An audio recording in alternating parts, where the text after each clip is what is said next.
Après sa victoire à la Star Academy, tout le monde pensait que Quentin Mosimann allait avoir une carrière couronnée de succès.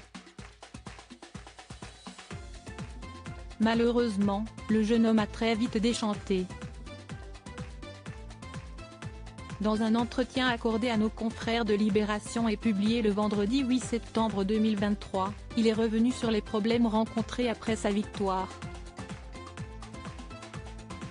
Quand on voit la carrière suivie de Jennifer après sa victoire à la Star Academy en 2002, on pourrait penser que tous les gagnants suivants ont connu le même succès.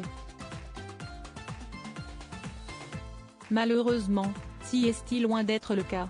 Pour Quentin Mosimann, qui a remporté la 7e saison en février 2008, cette expérience n'a pas été aussi bonne que pour l'interprète du tube au soleil.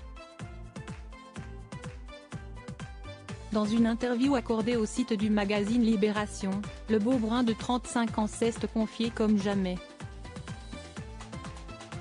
Contrairement à tout ce que l'on aurait pu penser, la Star Academy lui a collé à la peau pendant de longues années et même encore maintenant.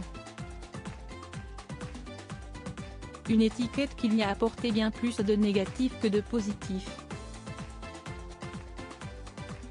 On me disait que mon profil n'était pas assez classe à cause de l'étiquette Star AC qui m'a longtemps poursuivi, soit trop trouble parce que je baignais dans l'électro-underground.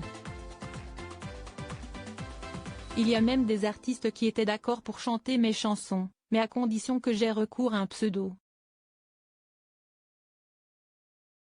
A-t-il expliqué dans un premier temps auprès de nos confrères.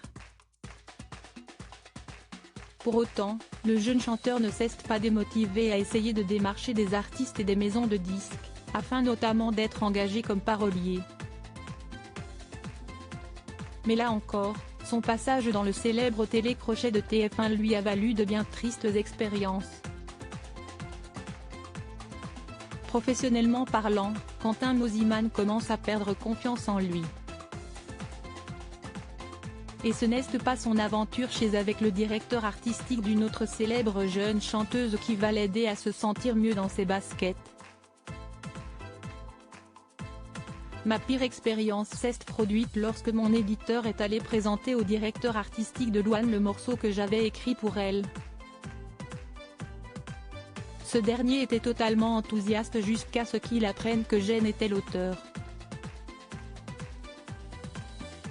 À partir de là, le mot jamais a retenti de manière catégorique dans la pièce.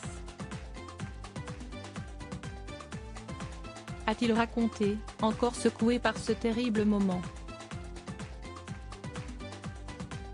Aujourd'hui, Quentin Mosimann ne souhaite plus regarder derrière lui et s'épanouit pleinement en écrivant pour les autres.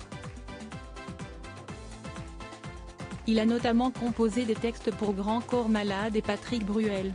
En parallèle, il est aussi devenu un DJ de renom sur sa terre natale, à Genève.